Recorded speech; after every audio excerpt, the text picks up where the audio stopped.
nandito po yung General Manager ng Philippine Ports Authority. Tingnan natin kung nagugutom yung mga stranded doon. Mr. J. Santiago. Good morning po, Mr. President. Yes, good morning. Well, ano lang po, tama po yung sinabi po ni Sec Bautista po kanina. As of 6 a.m. po kanina, nasa 5,329 passengers po yung stranded natin and 994 vehicles. So what we have been doing po, every time naman po na meron po tayong ganitong situation, lahat po ng terminals natin sa stranded, we provide them hot meals po. No? Pero ano lang po, Mr. President, normally lugaw po na mainit kasi wala naman po sa budget po natin yan. That's exactly what I was saying. Opo. But what we do po is we do it po out of pocket po ng mga empleyado din po natin. We should have a more, hindi pwedeng ganun lang mga ad hoc.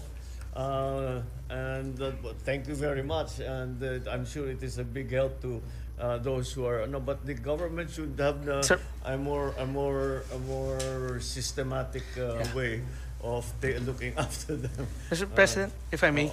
Right now, we augment the hot meals, pero we're about to come up with our DOST ready-to-eat box. It's a day box na lahat na siya kakainin mo na lang. There are protein bars and all those stuff. Galing sa DOST. So we're about to launch it next month.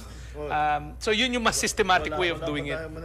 But that's something that yan ang talagang fell through the cracks na hindi natin napaghandaan. But so I'm glad it came out in the news. Ikaw ba yung in-interview?